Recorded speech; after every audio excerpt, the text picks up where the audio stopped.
memang niatnya untuk mengundang nafsu lawan jenis, nah itu yang nggak diperbolehkan. Memang itu perdebatan ya Mbak. Kalau itu udah ranah fikih, memang perdebatan sangat panjang.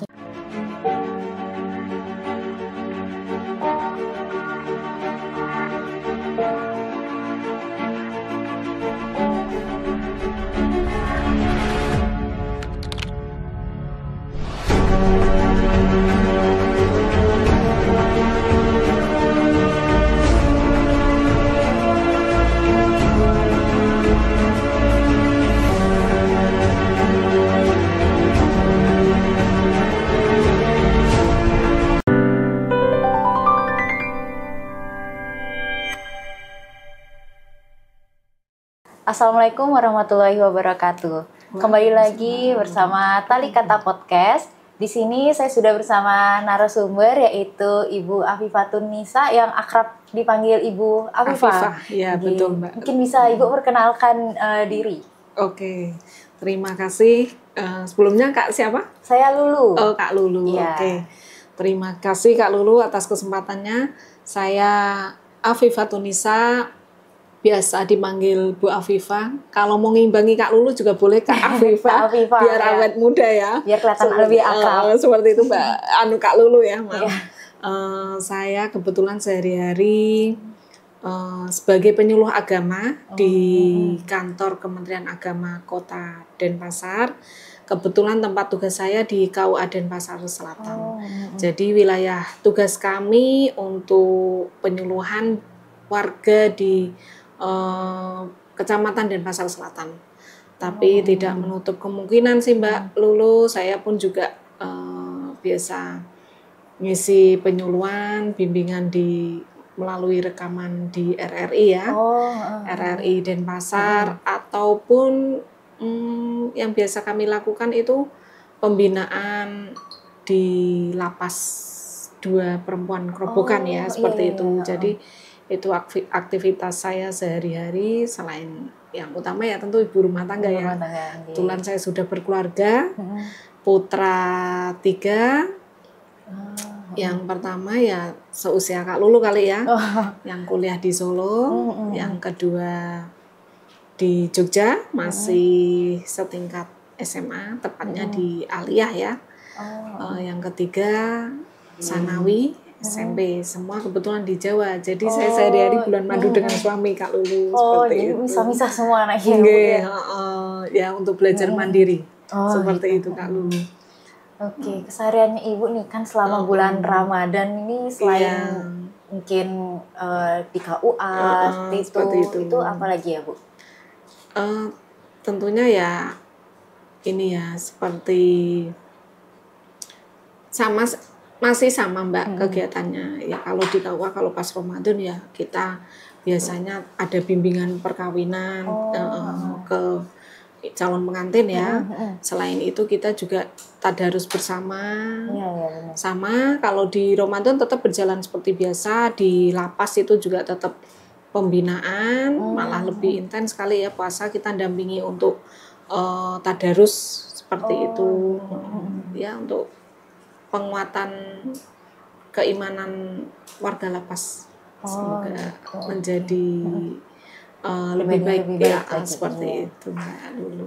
Karena temanya kita hari ini itu tentang etika berpakaian muslimah ya, seperti yang sudah di briefing sebelumnya. Kalau menurut Ibu nih dilihat dari perkembangan zaman sekarang ya, kan banyak muslimah-muslimah yang fashion banget gitu kan. Cuma kalau dilihat-lihat itu kadang ada yang nggak sesuai syariat Islam seperti itu ya. Menurut Ibu tanggapannya seperti apa? Ya, memang bagaimanapun namanya dunia fashion itu selalu mengalami perkembangan ya Mbak. Padahal sebenarnya kalau boleh saya bilang ya perkembangan di sini ya duplikasi dari model-model yang sebelumnya seperti itu. Nah inilah mulianya ya agama kita ya, sempurnanya agama kita ya. Kita sebagai orang Islam kan harus yakin bahwa agama kita ini agama yang paripurna, luar biasa, Masya Allah, yang mengatur sendi kehidupan kita sebagai orang Islam mulai dari bangun tidur sampai mau tidur lagi, utamanya dalam hal ini dalam etika ya, adab ya Mbak ya, adab cara kita berpakaian seperti itu. Oke, terkait tentang pakaian ini Allah sudah berfirman dalam surat Al-A'raf ayat 26 ya Mbak ya, saya bacakan ya Mbak. A'udzubillahi minasyaitonirrajim.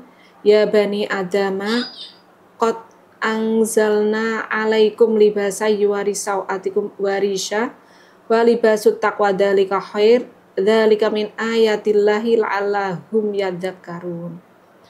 Yang artinya, wahai anak cucu Adam, sesungguhnya kami telah menyediakan pakaian untuk menutupi auratmu dan untuk perhiasan bagimu. Tetapi pakaian takwa itulah yang lebih baik. Demikianlah sebagai tanda-tanda kekuasaan Allah, mudah-mudahan mereka ingat. Nah, ini kita sebagai umat Islam dari surat Al-A'raf ayat 26 ini Allah telah menyampaikan kepada kita bahwa pakaian ini fungsinya untuk, kita harus ingat dari Al-A'raf ini ya, bahwa yang pertama pakaian ini berfungsi sebagai untuk menutup aurat kita, dan yang kedua juga bisa berfungsi sebagai perhiasan. Nah, cuman ini kita memang harus paham mana batasan yang menjadi aurat yang mesti kita tutupi, dan ketika pakaian ini oleh Allah difirmankan sebagai perhiasan kita juga seperti apa, kan kita harus paham seperti itu ya Mbak. Apalagi kita perempuan ya, ada juga hadis Rasulullah, adunya mata wa khairu mata ya almatu soilah, bahwa dunia ini adalah perhiasan dan sebaik-baik perhiasan adalah wanita solihah. Dan ini Kak Lulu, kita ini kebetulan kita sebagai perempuan yang muslimah, semoga harapannya nanti kita jadi wanita yang solihah ya Mbak ya. Amin. Gitu Kak Lulu. Lebih. Itu sebagai dasar ya Al-A'raf 26 tadi, bahwa itu bukti Allah sudah menyediakan pakaian kepada kita. Seperti itu. Kalau saya lihat nih ya, di zaman sekarang tuh wanita-wanita muslimah seperti saya mungkin juga yang kayak remaja gitu. Kan kalau misalnya nih dikritik tentang kayak pakaianmu itu kurang syar'i gitu, kurang memenuhi syariat gitu. Tapi kadang ada yang membela diri mungkin seperti bilang nggak apa-apa kok, ini menurut saya nyaman seperti masih ini. Masih berproses seperti itu ya Mbak Lulu ya. Kalau menurut Ibu seperti itu apakah diperbolehkan gitu?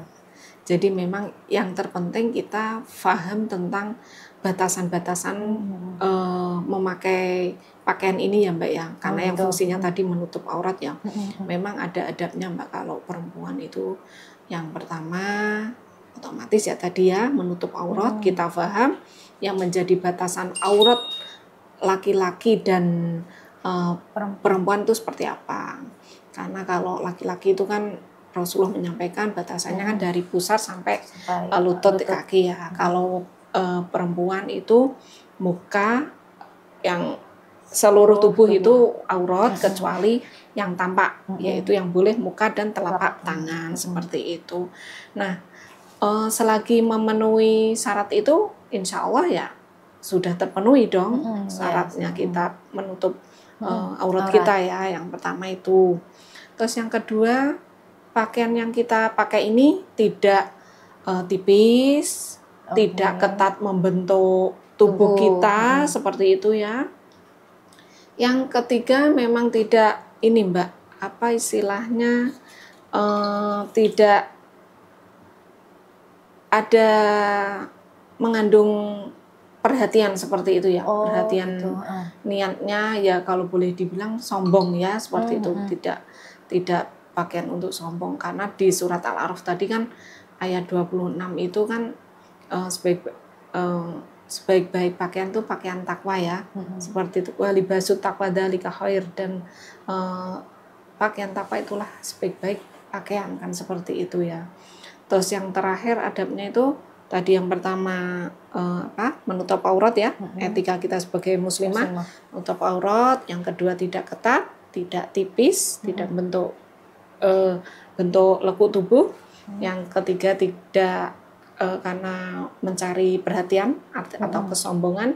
Yang keempat utamanya yang perempuan itu ini Mbak, boleh pakai parfum, tapi yang sekedarnya ya, tidak pengen dicium oleh apalagi maaf lawan jenis. Mungkin kalau kita seperti ini muslimah sih nggak masalah ya, tapi kalau kita niatnya apalagi untuk menarik lawan jenis, nah itu yang dilarang ya, yang diharamkan seperti itu Mbak Lulu. Nah kita harus tahu batas-batasannya ini seperti itu. Ya fashionable ya tadi, asal memenuhi syarat itu ya monggo aja. Bebas seperti itu ya tadi, yang penting mau enggak, kan cukup banyak sekarang. Saya lihat itu artis-artis sekarang ya tambah cantik kan, dengan tetap memperhatikan etika berpakaian muslimah yang tidak ketat, transparan bentuk tubuh seperti itu. Insya Allah tetap masih bisa seperti itu. Kalau saya lihat sekarang Ibu ya, kadang juga parfum itu agak diperdebatkan juga gitu. Jadi kayak ada beberapa larangan dari kita itu tidak boleh menggunakan parfum seperti itu. Nah itu parfum yang seperti apa dulu juga Mbak. Kalau mungkin yang tadi yang sampai menyengat, itu memang niatnya untuk mengundang nafsu lawan jenis, nah itu yang nggak diperbolehkan. Memang itu perdebatan ya Mbak. Kalau itu udah ranah fikih, memang perdebatan sangat panjang. Tapi kalau kita memakai parfum, tujuannya karena ini juga bagian dari untuk kebersihan diri kita ya, sebagai muslimah tetap harus menjaga kebersihan, kehormatan diri, tidak burket ya. Apalagi sekarang kita utamanya yang Mbak Lulu ya, yang seusia Mbak saya yakin lah cukup nggak nyaman juga ya ketika ada teman kita atau di lingkungan kita yang burket ya seperti itu Mbak Lulu ya. Makanya itu sebagai perempuan kita juga harus punya inisiatif dong, usaha bagaimana supaya tidak bau seperti itu Mbak Lulu. Jadi meskipun puasa ini kita juga tidak mengabaikan mana yang harus menjadi kebersihan kita tadi seperti itu Mbak ya, sebagai muslimah. Selain itu juga dari Talita sepertinya ada produk yang membantu stamina kita. Apa ini Mbak Lulu? Ini ada madu. Madu murni ya. Itu juga sangat sudah cocok halal untuk puasa ya Mbak ya, menambah stamina. Benar. Seperti itu. Lumayan menambah ini stamina juga gitu. Macam-macam produk madu ya Mbak Talita. Alhamdulillah ini sudah sertifikasi halal, prosesnya berarti sudah. Silakan yang berminat untuk menambah stamina ketika nanti kita puasa bisa dipesan di Talita di madu ya, seperti itu ya. Semoga berkah.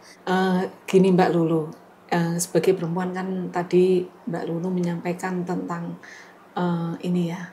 Tadi saya menyampaikan tentang kebersihan diri ya. Untuk kita menghiasi diri itu kan diawali dengan membersihkan diri kita seperti itu ya, supaya tidak burket tadi dan sebagainya. Kadang itu saya ngelihat ya Bu ya, di sekitar saya itu circle-nya Mbak Lulu ya. Itu ada yang mungkin pakaiannya sudah berusaha untuk menutup aurat, namun masih belum sesuai syariat seperti itu. Kadang juga saya kadang belum benar-benar gitu ya memenuhi syariat. Nah kalau misalnya kita tegur Bu, kan kita takut orang itu tersinggung atau gimana gitu. Mungkin sebaiknya seperti apa nih Bu? Kita menegur yang halus namun tidak menyakiti lawan bicara seperti itu. Memang Mbak, menegur orang itu kan kita harus tahu setelahnya, tahu caranya ya Mbak. Kita ketika sudah paham dengan karakter orang itu, dan yang terpenting Mbak ketika kita pengen mengingatkan teman, kita harus paham dulu apa kita sudah cukup akrab dengan orang itu. Dan yang jelas kalau ulama menyampaikan ketika kita menasehati seseorang itu ketika berdua. Artinya ketika tidak ada orang lain. Ketika ada orang lain artinya berarti kita mengumbar aib. Seperti itu ya, sampai ulama menyampaikan seperti itu. Jadi memang kita harus tahu caranya, tahu karakternya seperti itu. Ya kita dengan cara yang tentu dengan yang halus ya, yang baik, yang bijak seperti itu. Bagaimana supaya tidak menyalahi syariat seperti itu, Mbak. Untuk mengingatkan teman itu ya tadi kita sampaikan bahwa pakaiannya supaya diperbaiki seperti itu ya, sebisa mungkin. Karena itu ketika kita menasehati, kan itu bagian dari kita ini ya, sebaik-baik orang itu ketika kita bermanfaat untuk orang lain kan seperti itu. Karena salah satu tugas kita di muka bumi ini juga untuk mengingatkan kepada yang kebaikan, juga untuk mengingatkan untuk menjauhkan dari keburukan. Jadi dasarnya itu ya, ketika kita mengingatkan teman itu. Selagi teman kita, selagi pakaiannya mungkin seronok barangkali ya, meskipun jilbab, tapi maaf, auratnya masih terlihat ketat seperti itu. Ya kalau tadi ketika kita mampu untuk mengingatkan dengan lisan kita, ya kita sampaikan dengan lisan kita seperti itu.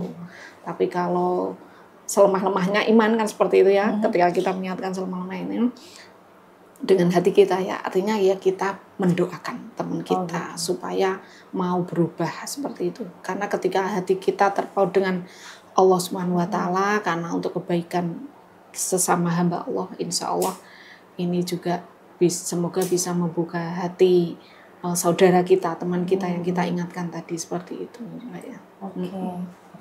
Menarik sekali ya Bu pembahasan tentang etika ini ya. Etika perempuan. Karena kayak sering kita temui di kehidupan kita sehari-hari ya Bu, ada teman atau keluarga yang mungkin bahkan belum terlalu melek akan syariat seperti itu. Mungkin bagi teman-teman ya, kita tetap bisa nih tampil kece namun dengan tidak meninggalkan syariat yang ada dalam dasar surah Al-A'raf ayat 26. Ayat 26 seperti itu ya teman-teman. Jadi kita tetap bisa tampil kece namun tidak dengan menyalahi syariat Islam seperti itu ya Bu ya. Oke, baik sekian dari podcast kita kali ini. Terima kasih kepada Ibu Afifah atas informasi dan ilmu yang bermanfaat bagi kita semua. Sampai jumpa di episode selanjutnya. Wassalamualaikum warahmatullahi wabarakatuh.